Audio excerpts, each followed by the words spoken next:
Bonjour à tous, bienvenue dans cette 33e vidéo de mon challenge crypto. Aujourd'hui, on va parler de HBAR, le token HBAR, qui fait du coup partie du projet Hedera, qui se trouve en 36e position par la capitalisation crypto. Le cours actuel est de 0,0445 $ pour un token. La capitalisation, c'est 1,11 milliard, et comme vous le voyez, les tokens, c'est de l'ordre de 14-15 millions, donc sur les dernières 24 heures. C'est très très faible, hein. C'est à 0,1% du coup de la capitalisation, donc un token qui manifestement n'intéresse pas énormément. Sur l'année, on voit que ça a pris moins 85%, donc comme la plupart des tokens, mais bon, lui, il a vraiment rien qui est dans le vert. Allez, on est parti.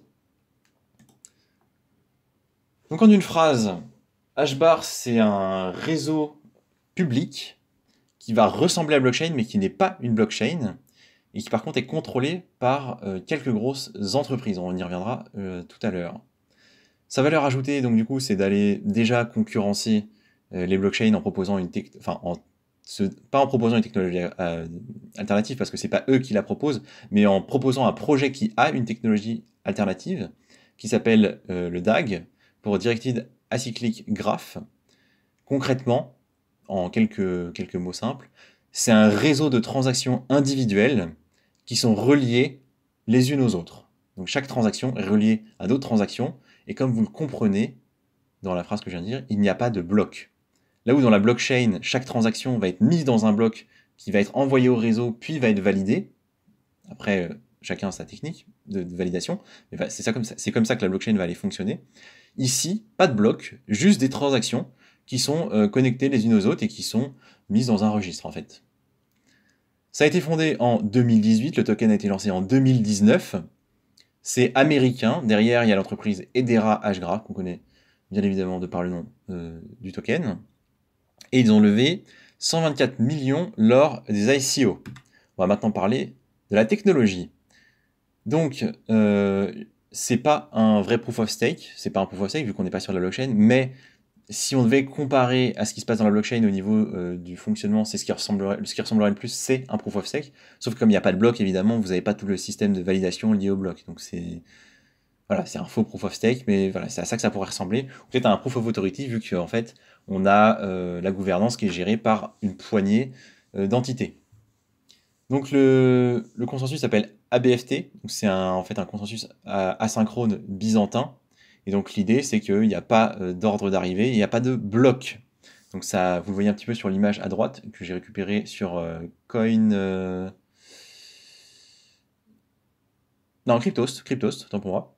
Et du coup, là, vous avez un peu l'image de la blockchain. Vous voyez, bon, voilà, les blocs sont les uns après les autres. Parfois, il y a une variation quand on change quand on a plusieurs blocs à valider, etc. Mais il n'y en a qu'un qui est validé. Et la DAG, du coup, la DAG, vous avez des transactions qui, comme on peut le voir ici, sont en fait connectées à d'autres transactions. Il n'y a pas forcément de lien direct, hein, parce que là, ils avaient fait ça en forme de ligne pour que ce soit lisible. En fait, il n'y a pas forcément de lien direct. Vous pouvez juste avoir des trucs connectés à d'autres trucs. Et c'est comme ça que ça s'agrège.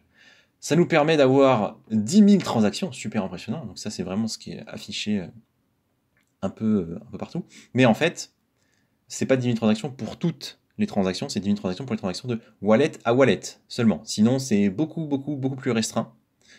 Un peu comme un Ethereum, on va dire. Globalement, qu'est-ce qu'ils ont fait au-delà de ça? Ils ont fait en sorte que le protocole et toute la partie code ne soient pas en open source. Alors l'idée, c'est qu'on ne veut pas qu'il y ait de fork de ce projet-là. En tout cas, c'est comme ça qu'eux ils voient la chose. C'est peut-être aussi pour d'autres raisons, peut-être de sécurité, peut-être qu'ils n'ont pas envie de partager simplement leurs travaux, mais c'est simplement en open review. Donc il y a la possibilité de voir certaines choses, mais on ne peut pas le copier. Ce qui est différent de la plupart des protocoles blockchain. Mais là, c'est plus une décision politique, disons-nous. Au niveau de la tokenomique, on a une supply max de 500 milliards de tokens. À l'heure actuelle, bien que ça fasse maintenant presque 4 ans que le projet est lancé, enfin 3 ans que les tokens sont lancés, seulement 50% ont été émis. C'est pas terrible. Alors on nous dit que c'est capé, mais vu le type de projet, ils ont le droit en fait de recréer des tokens. Donc c'est plutôt à tendance inflationniste, même si c'est pas spécifiquement dit. Gardez en tête que si vous vous intéressez à ce token-là, il est possible, une fois que la totalité de la supply est émise, qu'il y ait plus de tokens ajoutés à un moment ou à un autre pour des besoins X ou Y. C'est tout à fait possible. Donc tendance plutôt inflationniste. De toute façon, il n'y a pas de mécanique de burn, en tout cas pas de ce que j'ai vu. Donc pas de tendance déflationniste. Au niveau de la répartition initiale, vous voyez quand même que la team et le projet, il y a quelque chose, non? Hein, 80%, ça fait beaucoup quand même. C'est-à-dire ils ont 80% des tokens. Ils ont quasiment toute la supply en fait. Les investisseurs ont 17% et demi, et il y a 2% et demi pour les récompenses et les airdrops. Donc là, c'est un point qui est évidemment en faveur du coup, de la gouvernance, enfin, des personnes qui gèrent le projet. Donc de la gouvernance, hein, parce que comme on va le voir là dans la partie où on va savoir, la gouvernance en fait est gérée par un conseil. Vous avez, je crois, autour de 30 membres, donc actuellement c'est, je crois, 27, mais ça va jusqu'à 31 ou quelque chose du genre. J'ai pas le nombre exact, mais ça se situe autour de 30. Et donc concrètement, vous avez que des grosses boîtes dedans, quasiment. Alors, il y a quand même une boîte crypto qui est Chainlink. Enfin, c'est le Chainlink Lab, hein, mais bon, bref, c'est Chainlink. Et vous avez, donc pour les boîtes françaises, Boeing, EDF, il y a Google, bien sûr, il y a IBM, vous pouvez en trouver d'autres, hein, la liste se trouve très facilement. Et donc, c'est principalement géré par des grosses boîtes qui, du coup, détiennent 80% de la supply et les droits de gouvernance, plus on le verra, les droits en fait à un peu faire ce qu'ils veulent sur la blockchain en fait, parce que ils ont un contrôle a priori sur les smart contracts. Donc très très très centralisé et presque autoritaire en fait. Et globalement l'utilité du token est plutôt réduite parce que vu qu'il n'y a pas de consensus de blockchain classique, donc il n'y a pas ni de proof of work ni de proof of stake, il n'y a pas de validateur, donc il n'y a pas cette partie-là. La gouvernance, vous l'avez compris, c'est les grosses entreprises, donc il n'y a pas la partie gouvernance non plus, enfin, la partie gouvernance on-chain. Donc, en fait, il reste les frais de réseau. Si vous faites des transactions, bah, vous pouvez payer en HBAR, quoi. Voilà, le token sert à ça. Donc c'est très léger. Globalement, le projet, qu'est-ce que j'ai envie de dire dessus? Ce que j'aime bien, c'est qu'on a une technologie différente de la blockchain qui est mise en avant. Et ça fait plaisir d'avoir des choses différentes, ça permet d'apprendre de nouvelles choses, ça permet d'avoir d'autres possibilités. D'autre part, ils ont des gros noms avec eux, c'est l'intérêt d'être associé à des grosses boîtes, Google, etc. Ça parle, ça peut rassurer les investisseurs. Et globalement, ils ont des fonds, ils ont l'essentiel de leurs tokens, donc ils ont beaucoup de fonds, ils ont du soutien de grosses entreprises, donc peut-être qu'ils ont accès, j'en sais rien, à des développeurs de chez Google, etc. Ça, c'est moi qui spécule. Mais peut-être, vous voyez, qu'ils peuvent profiter de certains avantages de ce genre-là. C'est pour moi ça les gros points forts du projet, s'il vous intéresse. Par contre, c'est extrêmement centralisé. On n'aime pas trop. C'est plutôt opaque au niveau des de comment ça fonctionne. En plus, il y a la partie non forkable, etc. Enfin, pas open source, donc c'est encore plus opaque. On voit pas trop ce qui s'y passe. La technique en fait de pas avoir de proof of stake ni de proof of work. Donc en fait, les entre guillemets validateurs, parce que c'est pas vraiment des validateurs, mais il n'y a pas de réprimande de ça. Bon, vu qu'il n'y a pas de proof of stake, il n'y a pas cet aspect-là, mais vous voyez, il n'y a pas ce souci qu'en fait, quand une information transmise est incorrecte, on va, comment dirais-je, sortir le validateur en question du réseau. Ça, c'est quelque chose qui existe sur les blockchains. Là, ça n'existe pas. Il n'y a pas ce genre de mécanisme. Donc, on ne sait pas trop comment c'est géré du coup. Essentiellement, j'imagine qu'en fait, les gens qui sont à la gouvernance restent à la gouvernance, les entreprises qui restent à la gouvernance restent à la gouvernance. Donc, il y a un espèce de contrôle en fait, à mon sens, de la gouvernance en fait sur l'ensemble de la blockchain. Et a priori, ils peuvent aller même jusqu'à vérifier les smart contracts, choisir de les supprimer s'il le faut.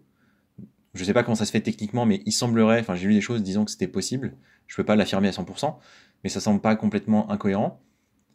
Et le dernier point, en tant qu'investisseur, c'est que le token n'est pas très utile.